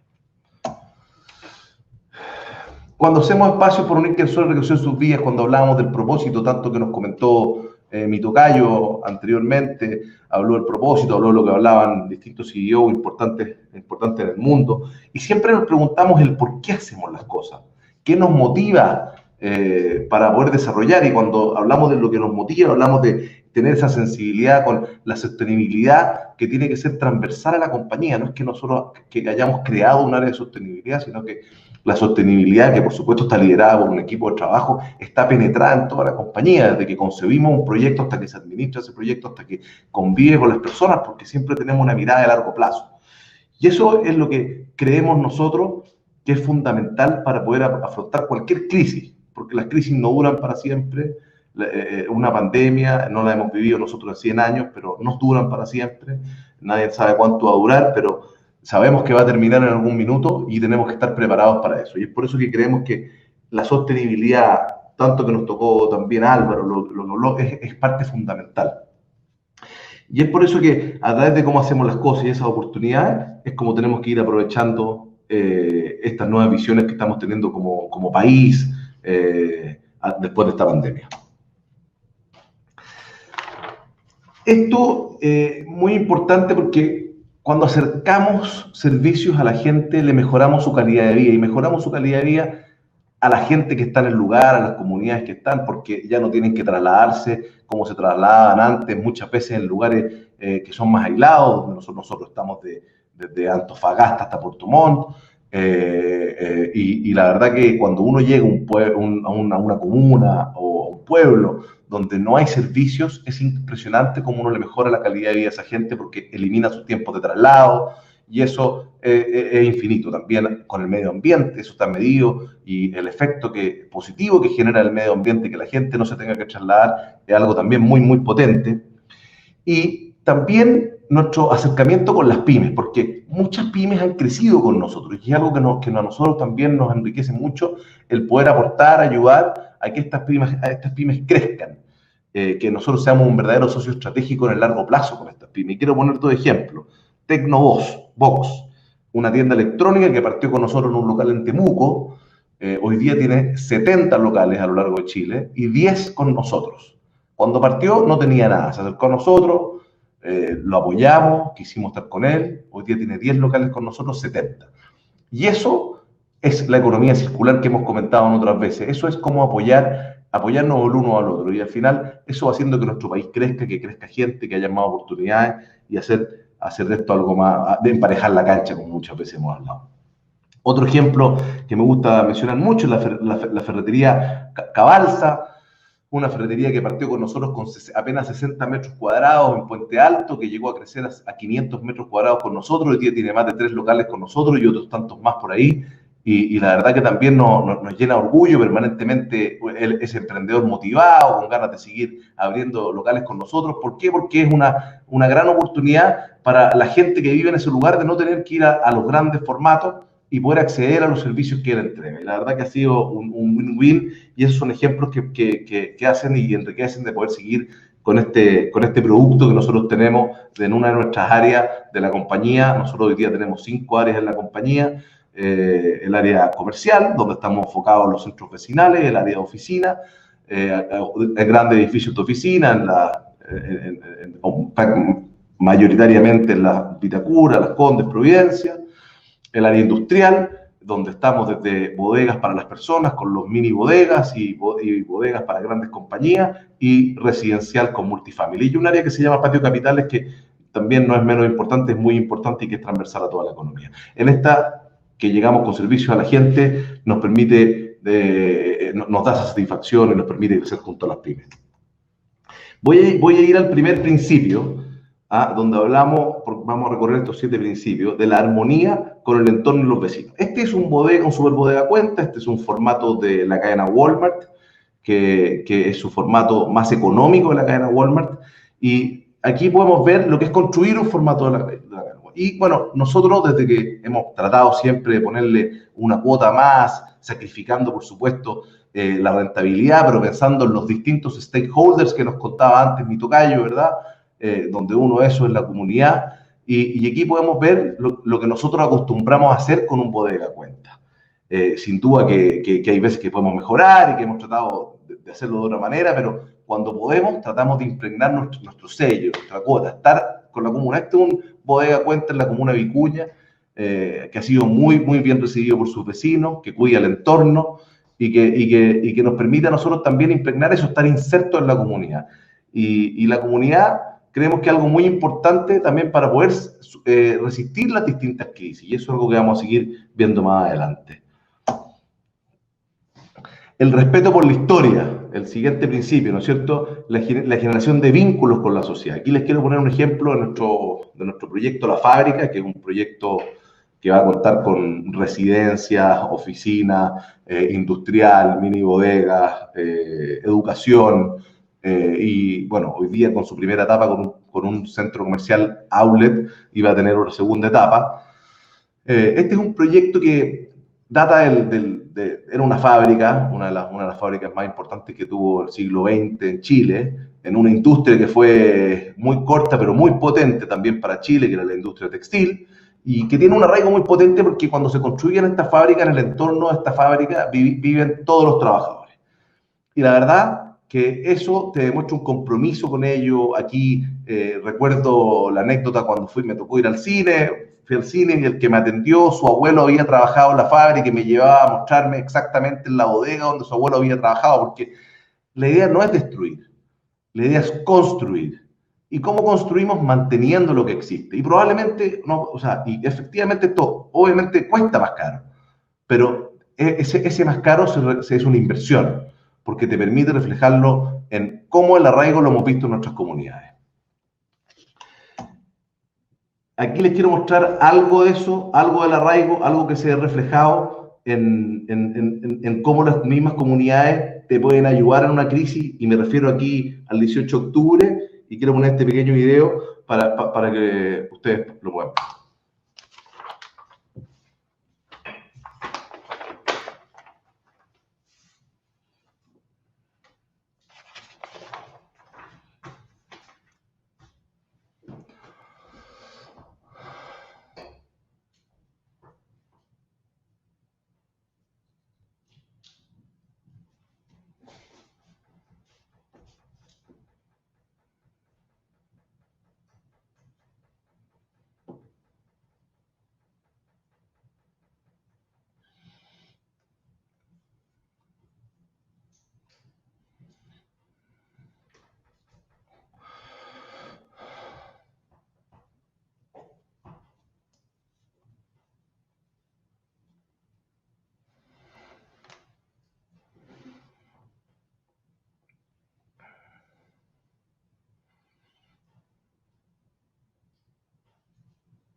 Voy a partir de nuevo el video porque me dicen por interno que no se escuchó. Desde que comenzó toda esta cosa cosa rara, ¿verdad? En el país, la marcha, las protestas de los chiquillos, claro, se vio venir una cosa un poquito más complicada y cuando ya se complicó, que no recuerdo exactamente si fue viernes o sábado, de aquel día sábado, cuando ellos quisieron entrar al mall,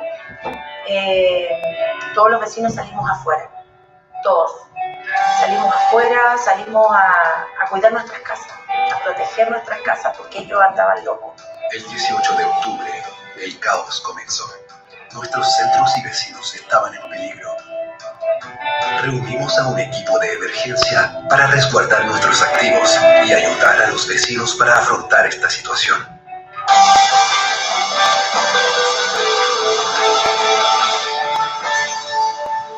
Porque acá no se trata solo de que estamos cuidando al mall, estamos cuidándonos todos.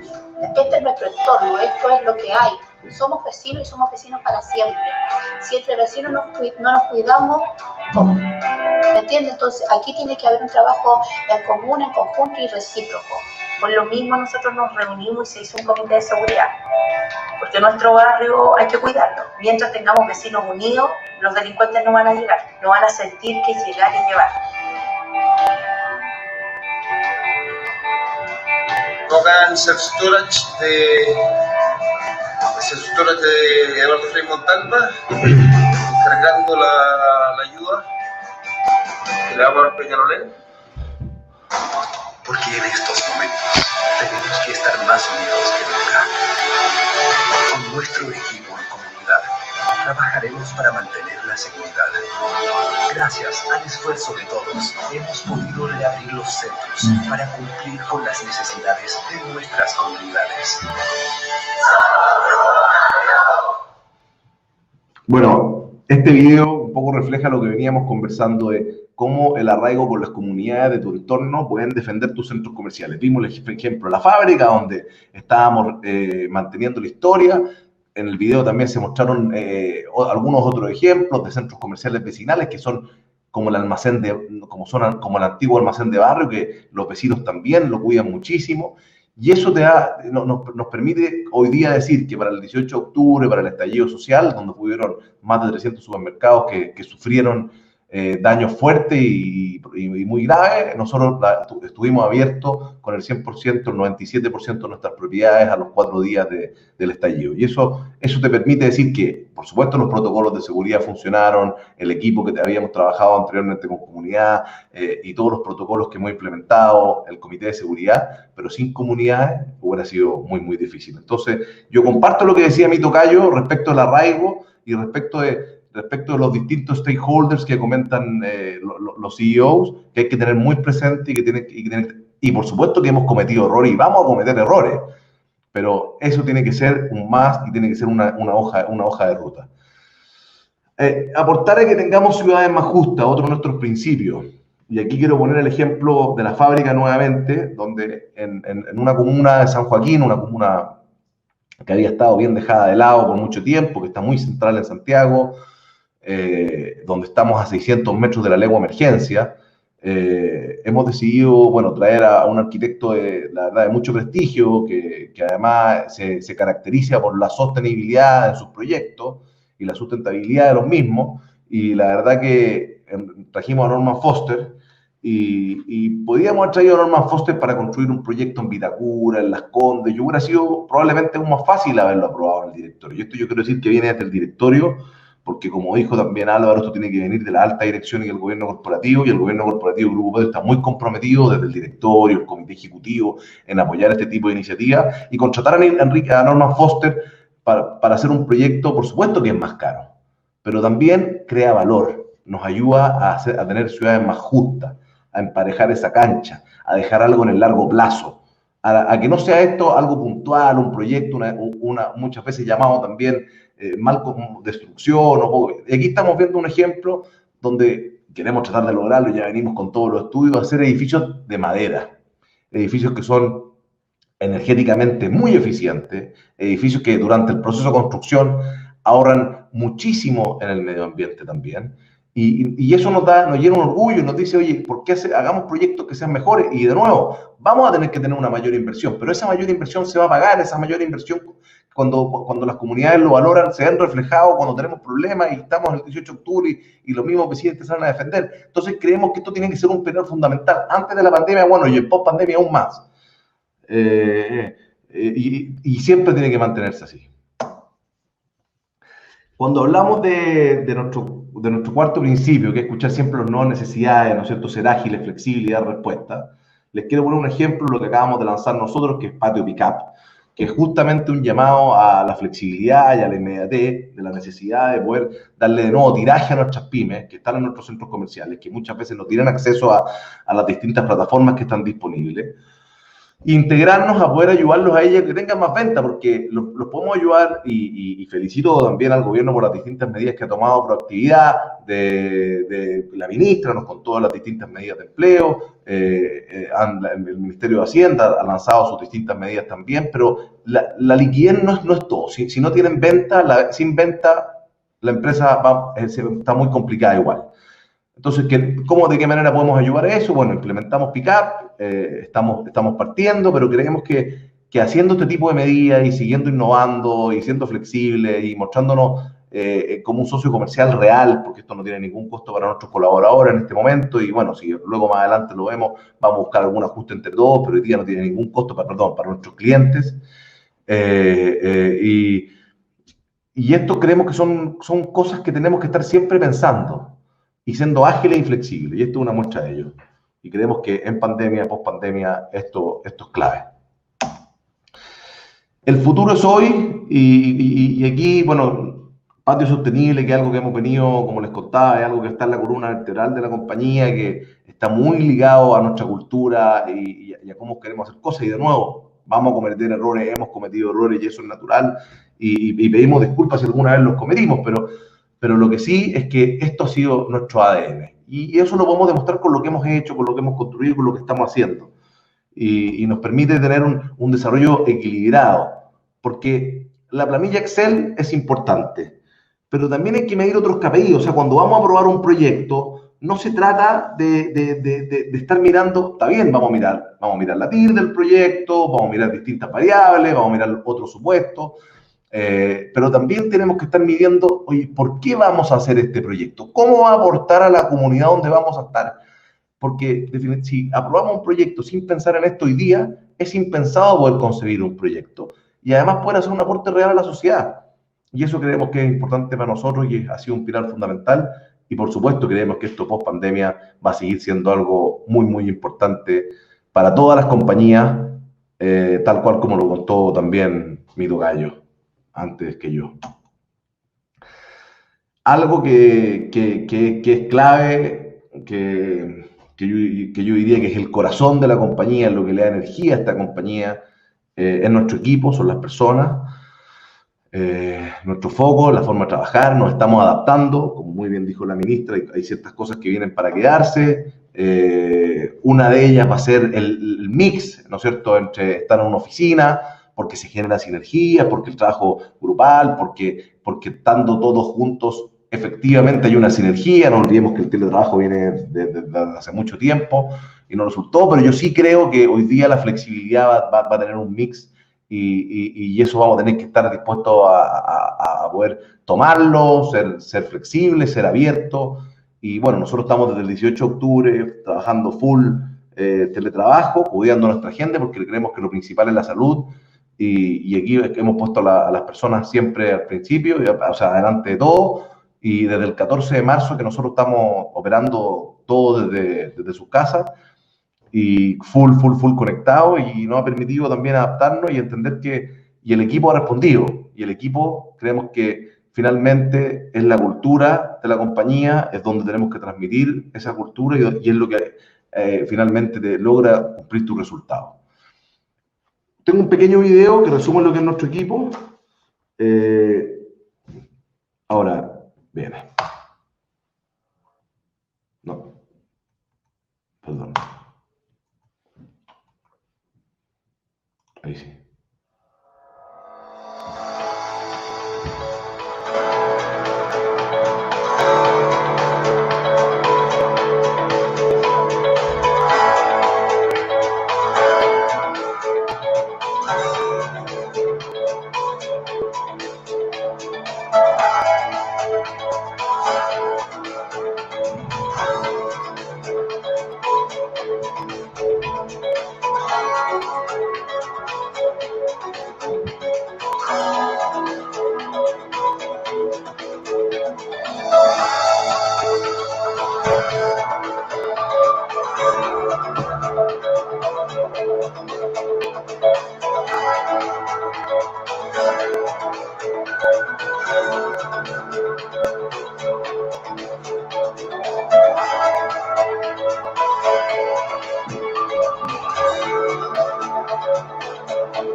En los primeros años de que partió esta compañía, y antes de partir de hablarles del último principio que, como les comentaba al principio de esta presentación, yo diría que es el más importante. Bueno, cuando partió y hablando del equipo, a los primeros años de vida de Patio, se unieron a participar amigos de toda la vida, que muchas veces he escuchado decir a abuelos, papás, que trabajar con amigos es algo muy complicado. Yo te puedo decir justo lo contrario.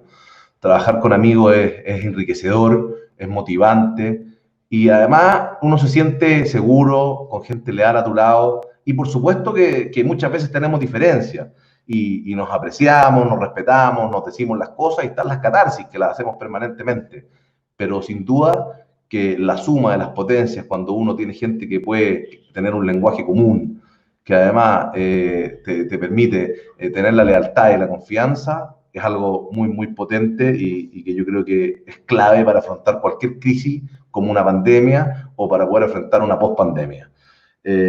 Por supuesto que se puede hacer con gente que también uno va conociendo en el camino, que también de esos hay muchos acá, que ya son amigos también, pero quería hacer ese punto porque creo que es importante. Siempre contrata gente más inteligente que uno. Yo creo que eso también es una cosa muy importante para mí, rodearse de gente más inteligente que uno.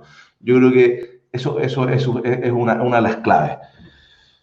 Y asociarte con gente que te aporta valor. O sea, lo hemos visto a lo largo de la historia de Patio, nos hemos asociado, me acuerdo cuando nos asociamos con Kimco Realty, la gigante de centros comerciales vecinales a nivel mundial, una compañía que administra más de 1.900 centros comerciales vecinales, hoy día una de las top de Estados Unidos, y lógicamente que aprendimos. Fue como hacer un MBA de nuestro grupo. Entonces, cuando uno se asocia con gente, uno contrata gente más inteligente que uno, yo creo que eso también es parte de uno de los pilares importantes para poder afrontar cualquier pandemia. Y por último, dejo los valores, y pongo esta foto porque en nuestro caso muchos de nosotros hemos jugado rugby, yo más amateur, dentro de Patio hay muchos seleccionados nacionales, seleccionados al equipo de nuestro colegio, seleccionados y que son algunos profesionales fueron, y eso, el rugby tiene valores muy marcados, y nosotros creemos que eso también nos ha marcado una hoja de ruta muy importante a nosotros. Creemos que el respeto es algo clave, y este es un deporte que el esfuerzo, la perseverancia, la actitud, es algo que este deporte tiene mucho. Bueno, y con esto decirles que como podemos concluir, no sé si salió la presentación, voy a dejar parar de compartir, un segundito.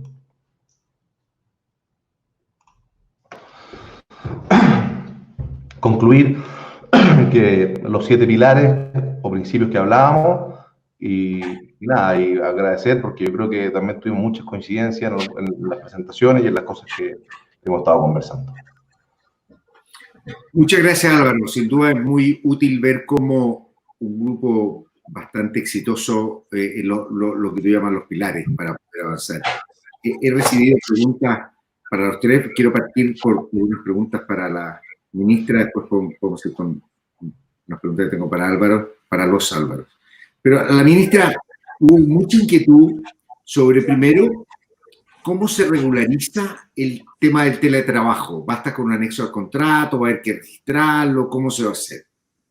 Otra pregunta que salió también y que tal vez nos podría contar cómo va el proyecto de ayuda que hay para los trabajadores independientes. O sea, ¿en qué etapa estamos?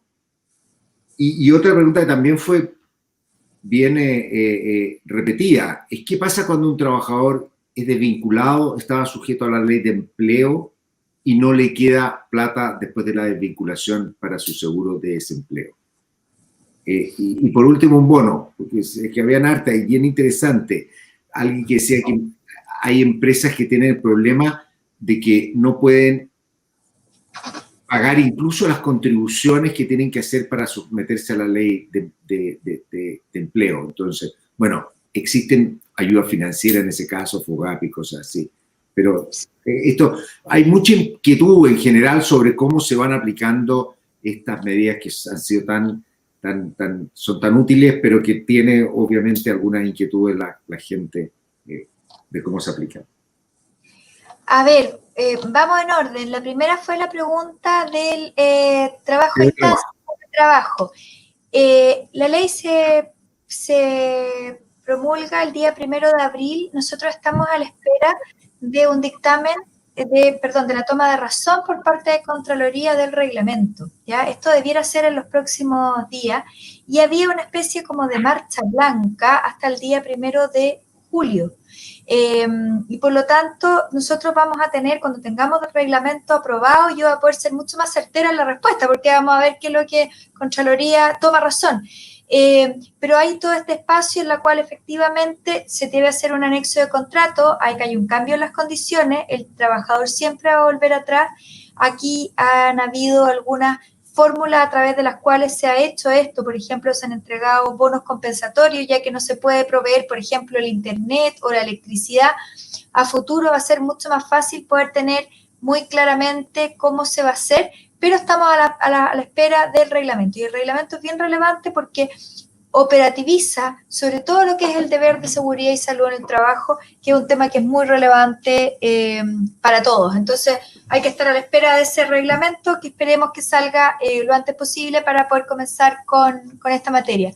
La segunda pregunta decía relación con... Trabajador independiente. Trabajador independiente, ya es un proyecto que se está tramitando en el Congreso. Está en su segundo trámite legislativo, tuvo modificaciones hoy día, por lo tanto tiene que pasar al Senado. Esto básicamente consiste en un subsidio y un préstamo. Un subsidio que se entrega a aquellos trabajadores que emiten boletas de honorario y que han tenido bajas considerables en la emisión de boletas durante este periodo.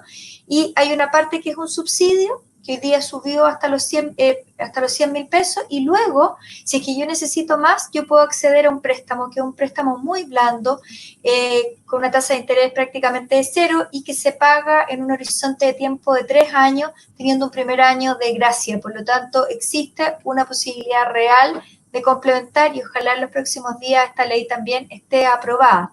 Con respecto a la pregunta del seguro de cesantía, esto es bien importante tenerlo bien claro, porque los recursos del seguro de cesantía no se acaban.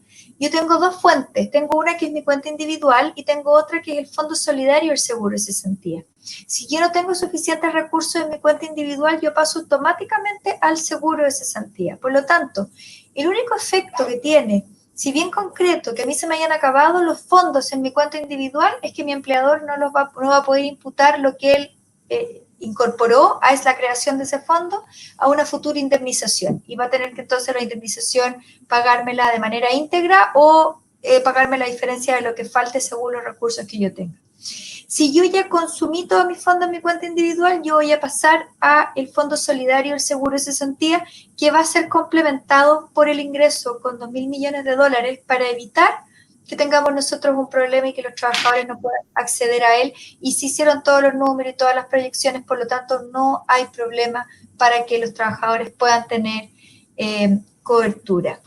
Y la cuarta, era... No, sobre qué pueden hacer cuando tienen problemas incluso para pagar el complemento de lo que tiene la Ley de Protección de Empleo.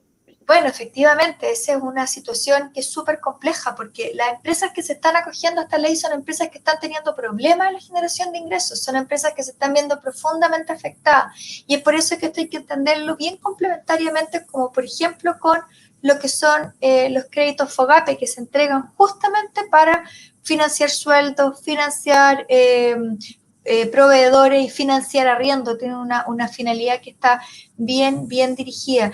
Y justamente lo que se está buscando es entregar todas las herramientas para que estas empresas puedan reactivarse y puedan en el fondo seguir después produciendo. Y es bien importante que en este acuerdo social que fue el suscrito durante el fin de semana vienen incentivos y ayudas bien concretas en subsidio a la contratación, ya sea de personas desempleadas, de personas que estaban cesantes, a fin de que las empresas que vuelvan a contratar personas tengan incentivos para hacerlo y tengan también un aporte por parte del Estado, porque claramente muchas empresas durante este periodo están muy afectadas y se han visto muy golpeadas por la crisis. Muchas gracias, ministra. Álvaro, una pregunta, hay dos cosas que serían una, el rol de la comunicación en el mundo de las redes sociales, de las autoridades, si tú tienes alguna, cómo, porque es tan importante todas las comunicaciones corporativas, dado un mundo también con tanta noticias, si tienes alguna reflexión. Y la otra cosa tiene que ver con tu trabajo principal hoy día, que es de clasificación de riesgo. ¿Cómo ves tú la situación de clasificación de riesgo post pandemia, dado que muchas empresas van a estar con mucha más deuda y que obviamente eso también puede generar problemas globales a la estabilidad financiera? Sí, gracias por las preguntas. Bueno, primero aclarar que tenía una presentación y no la pude conectar bien y por lo tanto no se vio mientras exponía. Bueno, la comunicación es esencial, ¿no? Y hoy día los medios de comunicación, si esto se conceptualiza desde una perspectiva amplia, son muchos, y por lo tanto es la relación que establecen las corporaciones muchas veces es directamente con la comunidad además puede organizarse fácilmente a través de distintos instrumentos. Entonces, la posición que vaya tomando la compañía en cada momento respecto a materias que sí pueden ser relevantes para ella, y cómo las comunique a la comunidad es un factor hoy día es esencial. Y creo que parte de la exposición que hice también tiene que ver con eso. Respecto al segundo tema, es complejo. Es complejo y porque de alguna forma sabemos lo que va a ocurrir en un año más. Sabemos cómo van a estar los principales indicadores, tanto de las compañías como de los países. Y va a depender mucho de cómo las compañías o cómo los países van a entrar a un periodo de recuperación. Si esto si va a ser rápido, si va a ser lento, si van a existir acuerdos sociales que den cuenta de que hay la trayectoria de desarrollo va a ser de largo plazo. Por lo tanto, es relevante el tema si hay o no conflictividad social, en fin. No me atrevo a dar ninguna opinión concluyente, pero claramente todos los indicadores, tanto las compañías como los países, van a estar bastante más deteriorados de lo que hoy día están. Muchas gracias, Álvaro. Álvaro Khalaf. Dos preguntas. Una pregunta global que hay, un gran comentario de toda la transformación que viene, con el distanciamiento social, ¿no es cierto? ¿Qué ven ustedes en el mundo de la actividad inmobiliaria de renta, ¿no es cierto? Y además la irrupción del comercio, del e-commerce, que además está siendo muy fuerte hoy día. Entonces, ¿cómo lo ven ustedes? Muchas gracias por la pregunta. Yo diría que la pregunta más global, sin duda que estamos viendo cambios temporales y también algunos otros cambios que van a ser más permanentes. Respecto a los cambios temporales, algunos que se van a tener que adoptar, medidas de distanciamiento social, para poder volver a algunos rubros y también para que algunos rubros empiecen a funcionar, pero también creemos que eso en general son transitorios en algunos casos, o sea, van a ser mientras dure, mientras salga la vacuna, que es algo que ya sabemos que se está trabajando fuerte por muchas potencias, ¿no es cierto? Y por muchos laboratorios con estas potencias detrás. No sabemos cuándo, me encantaría tener a todos la bolita de cristal, pero no la tenemos, pero sí sabemos que se están trabajando, que se está avanzando, y eso debería tender a su curso natural, o sea, el hecho de la vida social, de ir a los restaurantes, cuando no sabemos, pero una vez que salga esta vacuna, o sea, hemos visto lo que ha pasado en otros países que ya están saliendo de sus cuarentenas, como Italia, que está con un fervor, o Europa, en muchas ciudades de Europa, como hemos visto el fervor de la gente volviendo a restaurantes, a bares, y eso, ¿por qué? Porque la gente vuelve a su curso normal.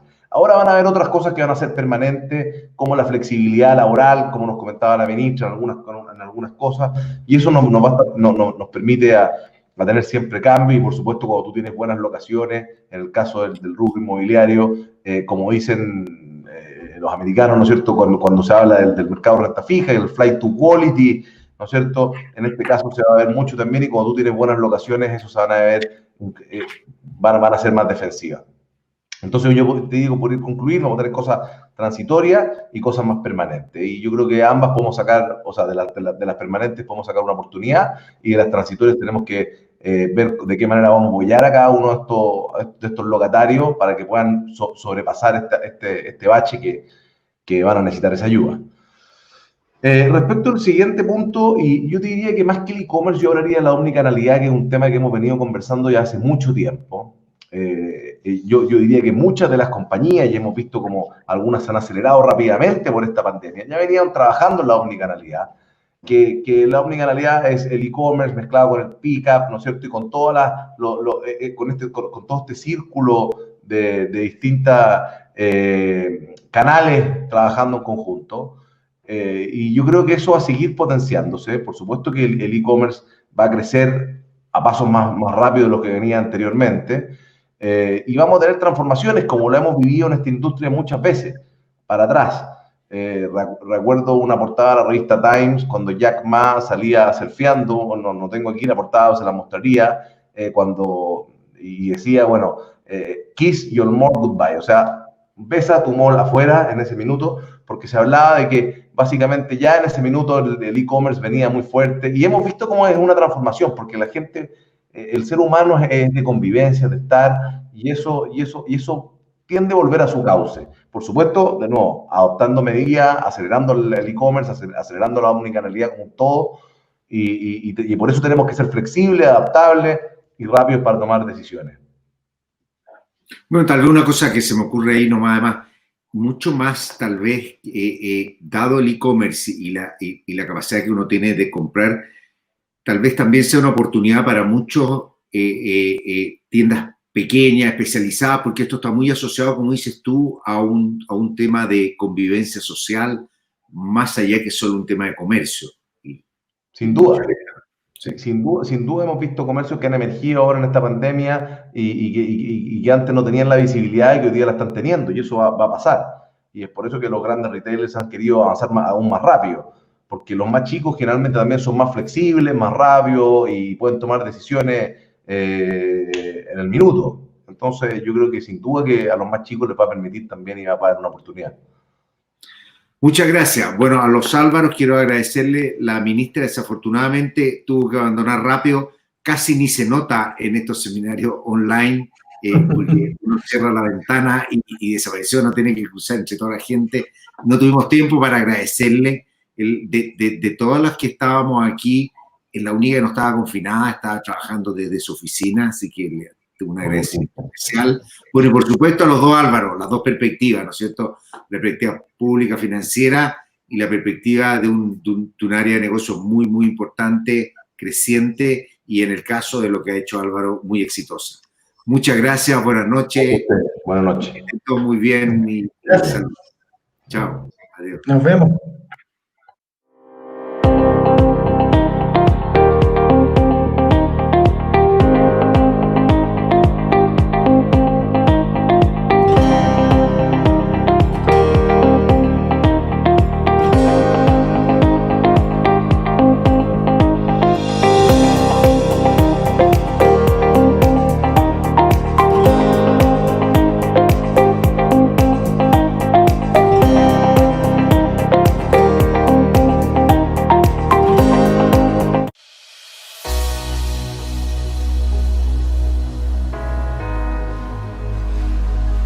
¿Conoces las soluciones corporativas de la Universidad de Chile en formato online y virtual?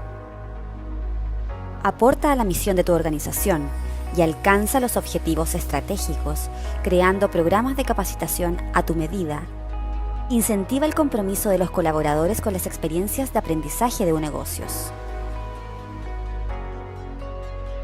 Con lecciones y actividades de alto nivel metodológico. Genera una comunidad de aprendizaje en tu empresa. Todos los programas son impartidos por docentes y académicos de excelencia.